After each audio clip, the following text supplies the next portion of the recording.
o Ayrton Senna e o Zico juntos no programa? Primeira vez? Não, a gente já se conhecia.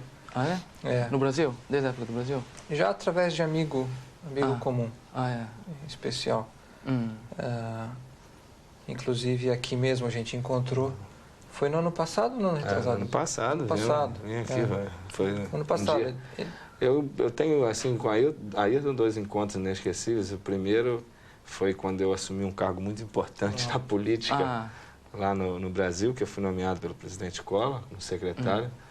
E o Senna foi um dos poucos esportistas, né, que foram lá na posse presenciária, e ele fez questão de ir lá me cumprimentar. Foi basicamente o primeiro encontro que nós tivemos, né? Mas lá foi bem rápido. Bem rápido. Foi mais também formal, né? No futebol, Zico, na Fórmula 1, Ayrton Senna é um maior orgulho para o brasileiro, né? Eu gostaria de saber pessoalmente qual a impressão que vocês têm um do outro, assim, como profissionais ou como amigo. A impressão que o Zico tem do Ayrton Senna. Eu, como anfitrião, né? Estou aqui no Japão, 3 anos morando, né? Então, passo a bola para ele, né? Meu negócio é passar a bola. E você, Ayrton? Zico é rápido, hein? Escorrega bem. Não, eu acho que o Brasil tem uma tradição muito grande, tanto no futebol quanto nas corridas. Fórmula 1, né, em especial. E na Fórmula 1 quem abriu as portas foi desde o Chico Landi, depois o Emerson Fittipaldi, vencendo realmente, e abriu as portas para toda essa juventude. Eu sou um deles que veio depois no vácuo, né? E no futebol, a gente também, o Brasil ganhou alguns campeonatos do mundo, umas Copas, né, do mundo, e tem sempre um destaque especial, sempre teve. E é difícil você até falar nomes, porque realmente tem muita gente boa ao longo, antes de eu nascer, e assim vai, né? Uma grande escola, né? Tem uma tradição maior ainda, de certa forma, porque vem de mais longa data. A Fórmula 1 seria muito mais recente.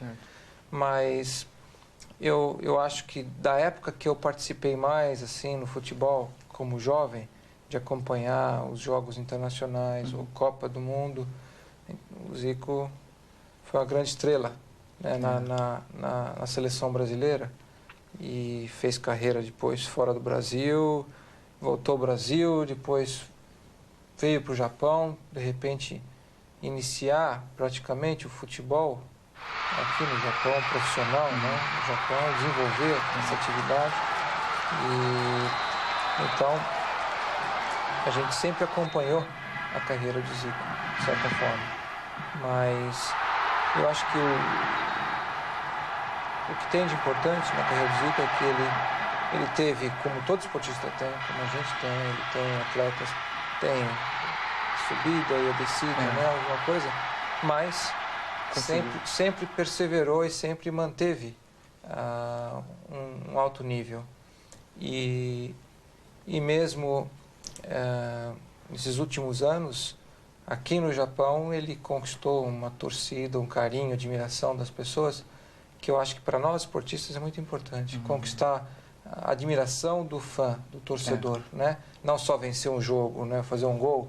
Eu acho que sentir o carinho e a admiração das pessoas é muito importante, e é uma coisa que nem todos conseguem. São só os especiais que têm esse dom, né? Então, por isso, eu tenho, assim, uma grande admiração.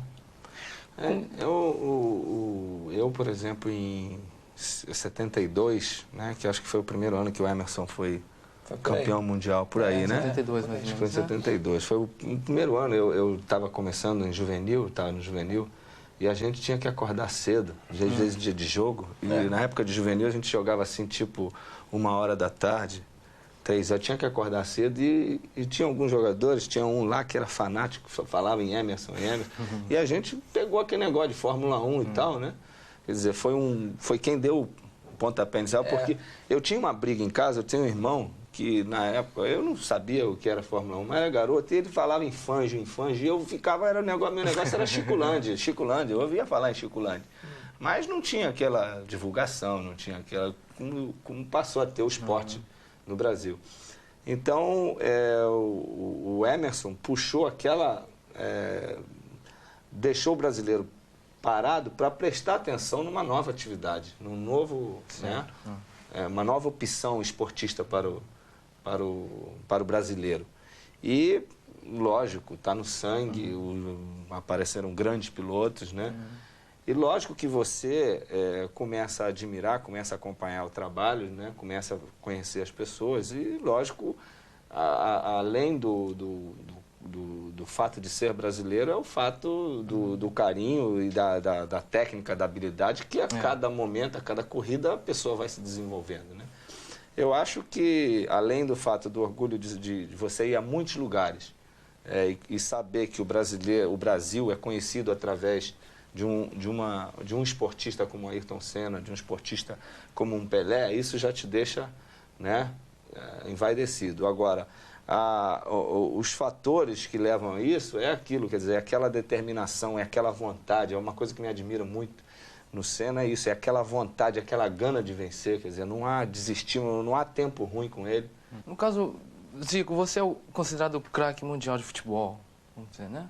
E como você falou que na Fórmula 1, o Emerson Fittipaldi, ele motivou muito a Fórmula 1 no Brasil. E eu acho que tanto o Senna como o Zico estão motivando muito o esporte, tanto na Fórmula 1, corrida e no futebol. Eu gostaria de saber quem que motivou o Ayrton Senna no início da sua carreira. Quem que foi o seu ídolo no começo da sua carreira, que te motivou a gostar da... Foi o Emerson. Emerson Fittipaldi. Foi o Emerson, porque foi na época que como ele levantava cedo para assistir a corrida lá, e antes de jogar, eu levantava cedo para assistir na televisão. Eu tinha 12, 13 anos, eu corria de kart já, era o meu hobby, mas tinha maior entusiasmo por corridas e o sucesso do Emerson, as transmissões das corridas eram ao vivo, na íntegra, então era um motivo muito especial se levantar cedo aos domingos para assistir os grandes prêmios. Então ele foi realmente, para a minha época, né, que eu venho numa época mais jovem agora, digamos assim, quem puxou a atenção para o automobilismo internacional e para a Fórmula 1. Né? E você, Zico? Para mim, foram meus dois irmãos, né? O Edu e o Antunes. Lógico que na família toda de rubro-negro, eu tive um ídolo, como ídolo de toda a torcida do Flamengo, que era o Dida, nosso grande ídolo, né? Mas é aquele ídolo esportista que você tem, que você vai ver os jogos, que torce e tal, que vê. Eu era bem garoto ainda, né? E meus pais diziam que uma das primeiras palavras que eu falei foi Dida, né? Depois de papai e mamãe era Dida, porque era o xodó. O Flamengo tinha sido tricampeão na época que eu estava começando a falar, né? 53, 54, 55. Então o Dida era o xodó da torcida do Flamengo. E eu fui acompanhando, né? Mas o que me motivou foi depois que eu fui para o Flamengo, para as categorias inferiores. Meus dois irmãos, o Edu e o Antunes já fazia sucesso no Fluminense, o Edu no América. E eu era de ir para trás do gol, carregar a chuteira deles, ir para tudo que é lugar. E eles foram meus, né? Aqueles dois grandes ídolos mesmo que falaram, pô, não, tu quer ser igual a tantos jogadores. Não, eu queria ser igual aos meus irmãos mesmo. Então, sabe? Você acredita que o talento da pessoa, principalmente no caso de vocês dois, o talento é de nascença? Eu acho que é uma coisa nata. É um dom? É um dom que Deus te dá e você tem a obrigação de passar isso adiante, não pode ficar guardado contigo. Você concorda com isso? Eu acho que cada um nasce com uma inclinação para uma certa atividade. Aí depois depende da pessoa ter a oportunidade, não só o desejo, mas também a oportunidade de poder desenvolver esse dom, esse talento, num nível que ele possa realmente mostrar isso não só para um amigo, para um familiar, mas profissionalmente, eventualmente, né? Porque acho que existe muita gente de talento que acaba não tendo a oportunidade de desenvolver o talento, né? E passa. Outros têm o talento e também têm a oportunidade e também se dedicam para desenvolver o potencial, para aprenderem sobre si mesmos e ali, então, a determinação, a vontade, o amor por aquilo que você faz te leva mais além, né? Então, eu acho que é uma característica comum em todo tipo de esportista de sucesso. É algo que já tem como natural e é desenvolvido individualmente ou num grupo de pessoas a um nível que se torna especial, né? A experiência que você teve até agora, você sempre acreditou em Deus? Na vitória que você teve no Brasil, no Grande Prêmio do Brasil, com a chuva, através dos jornais, eu estava lendo e disse que você comentou o nome de Deus nessa vitória, né? Eu gostaria de saber. Eu acho que todos nós temos fé. Existem várias religiões e vários deuses diferentes para cada um. Eu acredito em Deus, tenho fé. E eu tenho, assim, eu acredito muito que existe alguém que controla, entendeu? Que conhece tudo que acontece no nosso mundo e que controla e está acima do nosso mundo, né? Acima de nós. E existem situações que realmente só a fé podem justificar algumas situações, como no Brasil esse ano era uma corrida tecnicamente inviável de se ganhar e de repente, assim, do nada veio um temporal, não era uma chuva, foi um temporal que durou 10, 15 minutos só, que foi o suficiente para criar toda uma situação de modificar todo um panorama. E ali a gente se encontrou numa posição de poder lutar. Não é que garantiu a vitória, mas de poder lutar, que até então não tinha nem como lutar. E aí você, diante daquela situação, pôde encarar e de repente a gente conseguiu vencer. Então eu acredito, sempre acreditei em Deus, eu acho que Ele é aquele que determina, entendeu, a nossa vida. Respeito todas as religiões que existem, cada um tem um modo de ter fé ou de acreditar em Deus, acreditar em Deus diferente. Eu acho que só existe um. No fundo, eu acho que só existe um mesmo, que é aquele que está acima de todos. Mas, ao mesmo tempo, eu respeito a fé individual de cada pessoa. E você, Senna, você que correu por vários anos pela Honda, o que você sente pelo Japão? A impressão? Bom, a primeira vez que eu estive no Japão foi em 78. Eu tinha apenas 18 anos. E foi a minha segunda competição internacional em toda a minha carreira, no kart. Me lembro que eu estive em Sugo, uma competição de kart. Foi logo após um campeonato mundial. Depois disso eu vim em 87 no retorno do Grande Prêmio do Japão, em Suzuka. E de lá para cá, o que a gente viu também, acho que é uma coisa parecida que o Zico descreveu, assim, um crescimento incrível de interesse sobre uma nova atividade, praticamente. E o número de fãs que acompanhavam os grandes prêmios de 87, 88, 89 e assim por diante, é absurdo. É lógico, é um pouco diferente do futebol, porque a gente vem uma vez ao ano, compete aqui uma vez por ano, e está aqui jogando constantemente. Mas nessa única experiência anual, o impacto é muito grande. As pessoas demonstram respeito pela gente, ao mesmo tempo de grande admiração e grande entusiasmo, elas têm o respeito, que você não encontra no mundo inteiro. São poucos os lugares que você encontra uma situação como essa. Você tem também todo o interesse, que não vai apenas sobre você no carro ou fora da pista. Ele vai do início ao fim, explora como um todo o interesse sobre a gente. E naturalmente eu competi e trabalhei com a Honda e pude conviver com os japoneses, então, pouco a pouco. Iniciei esse relacionamento em 85, final de 85, passamos a trabalhar propriamente dito a partir de 87 e foram vários anos de cooperação que iniciou no trabalho, na profissão e se prolongou na amizade. E foi uma experiência única na minha vida, porque foi aqui no Japão que eu venci meu primeiro campeonato mundial de Fórmula 1 em 88, com uma vitória. Depois Aqui venci outros 2 campeonatos.